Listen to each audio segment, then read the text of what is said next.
Hello বন্ধুরা, গ্রামের রান্নায় পিয়ালির সঙ্গে সকলকে স্বাগত জানাচ্ছি। আজকে একটা ফুলকপি এনেছি। ফুলকপি একরকমভাবে না খেয়ে আজকে একটু অন্যরকমভাবে করব। চলো কীভাবে রান্না করছি তাহলে দেখে নেওয়া যাক।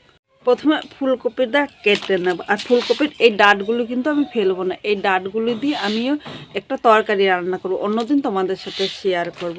প্রথমে ফুলকপিগুলো এরকম ছোট করে কেটে নিলাম, খুব বেশি ছোট বা খুব বেশি বড় কিন্তু কাটতে হবে না। এই দেখো, শুধু ফুলকপির আমি ডাঁটটা এইভাবে ছাড়িয়ে নিচ্ছি।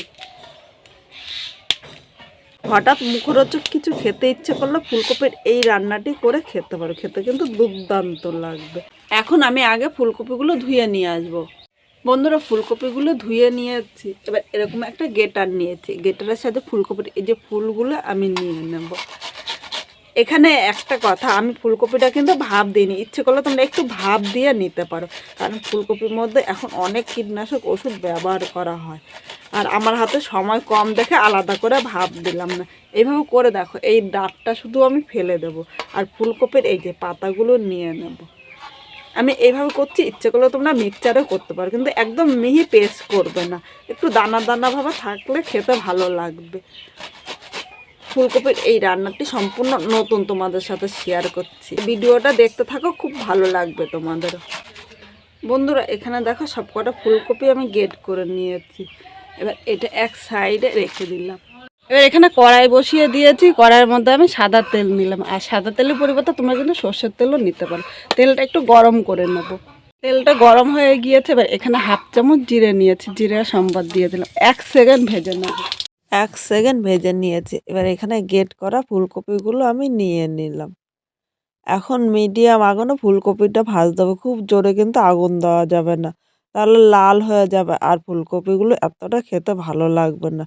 তাই মিডিয়াম টু লো আগুনে এইভাবে নেড়ে চেড়ে ফুলকপিটা 3 থেকে 4 মিনিট ভেজে নেব, মানে ফুলকপির গায়ে যে জল ভাবটা আছে সেই জল ভাবটা টানিয়ে নিতে হবে। এর মধ্যে আমি স্বাদ অনুযায়ী লবণ দিলাম, এই জায়গায় হাফ চামচেরও কম লবণ দিয়েছি, আর প্রয়োজন মতো হলুদ নিয়ে নিলাম। এখন হলুদ ও লবণটা নেড়েচেড়ে মিশিয়ে আরও 3 থেকে 4 মিনিট ফুলকপিটা ভেজে নেব। বন্ধুরা, মিডিয়াম আগুনে এইভাবে দেখো নেড়েচেড়ে নিয়েছি। এবার ঢাকা দিয়ে 3 থেকে 4 মিনিট এইভাবে রেখে দেব। এখানে দুটো সেদ্ধ আলু নিয়েছি। আলুটা ইচ্ছে করলে তোমরা এমনি হাত দিয়ে কিন্তু ম্যাশ করে দিতে পারো, কিন্তু হাত দিয়ে ম্যাশ করলে একটু দানা দানা থাকবে। এর জন্য আমি একটা গেটার নিয়েছি, এই ছোটো গেটার দিয়ে আলুটা গেট করে নেব। এইভাবে দেখো, গেট করে নিলে কিন্তু আলুটা আর দানা দানা থাকবে না।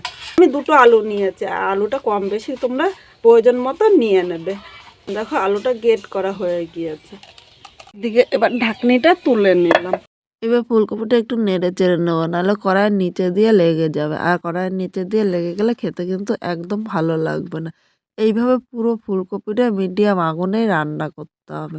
এবার এর মধ্যে আমি কুচনো লঙ্কা নিলাম, এখানে 4টে কুচনো লঙ্কা নিয়েছি, তোমরা ঝাল যেরকম খাবে সেই হিসাবে নেবে।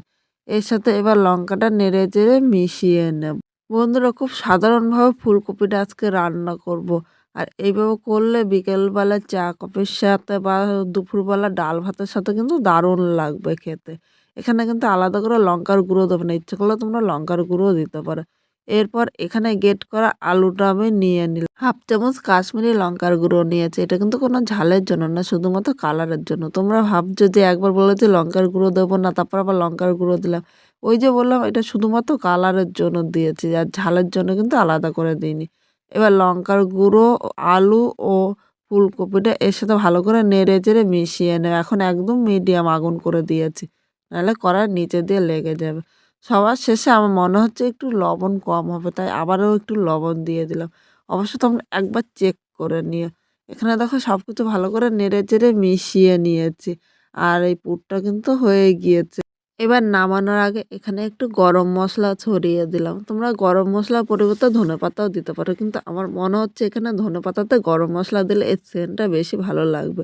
গরম মশলাটা দিয়ে এর সাথে নেড়েচেড়ে মিশিয়ে নেওয়া। আর এখন কিন্তু উনানের আগুনটা একদম বন্ধ করে দিয়েছে, কারণ গরম মশলা দিয়ে জাল দিলে কিন্তু এর গন্ধটা থাকবে না। সব কিছু ভালো করে নেড়েচেড়ে মিশিয়ে নিয়েছি। এবার আমি একটা থালার মধ্যে নামিয়ে নিলাম। বন্ধুরা, পুরটা কিন্তু খুব গরম, এখন হাতে ধরা যাবে না, তাই আমি এরকম খুন্তি দিয়ে পুরটা একটা চৌকো সাইজ করে নিচ্ছি। আমি এইভাবে চৌকো সাইজ করে নিচ্ছি, তোমরা তোমাদের ইচ্ছা মতো কিন্তু করে নিতে পারো। এখানে দেখো কথা বলতে বলতে চৌকো সাইজ হয়ে গিয়েছে। এবার ঠান্ডা করে নেব, কারণ গরম গরম কিন্তু এটা কাটতে গেলে ভেঙে যাবে, তখন ভালো হবে না। 10 মিনিট পর আবার চলে এসেছি, এখানে দেখো ঠান্ডা হয়ে গিয়েছে। এবার এইভাবে আমি কেটে নিচ্ছি, আমি এইভাবে কাটছি, তোমরা কিন্তু তোমাদের ইচ্ছে মতো কেটে নিতে পারো। আর দেখো কত সুন্দর হয়েছে। এইভাবে করে দিলে বিকেলবেলা চা কফি বা দুপুরবেলা ডাল ভাতের সাথে কিন্তু দারুণ লাগবে। এই দেখো প্রতিটা পিসই কিন্তু খুব সুন্দর হয়েছে। এবার এদিকে আমি সাদা তেল বসিয়ে দিয়েছি কড়াইয়ে। তেলটা ভালো করে গরম করে নিতে হবে। কারণ তেলটা যদি গরম না হয় তাহলে এটা ভাজতে গেলে কিন্তু ভেঙে যেতে পারে। তাই তেলটা দেওয়ার আগে ভালো করে গরম করে নিতে হবে। এদিকে দেখো তেলটা গরম হয়ে গিয়েছে। এবার দেখো একটা, একটা করে আমি ভেজে নেব। সবগুলো কিন্তু একসাথে ভাজা যাবে না। এইভাবে মিডিয়াম টু লো আগুনে হালকা লাল করে ভাজতে হবে। খুব জোরে কিন্তু ভাজা যাবে না। খুব জোরে আগুন দিলে কিন্তু এটা উপর দিয়ে ভাজা হবে আর ভেতর দিয়ে কাঁচা থাকবে। খেতে কিন্তু একদম ভালো লাগবে না। আজকে যেভাবে আমি ফুলকপিটা ভাজা করছি তোমরা যদি সেভাবে করো অবশ্যই খেয়ে কিরকম লাগলো কমেন্ট করে জানাতে কিন্তু ভুলো না।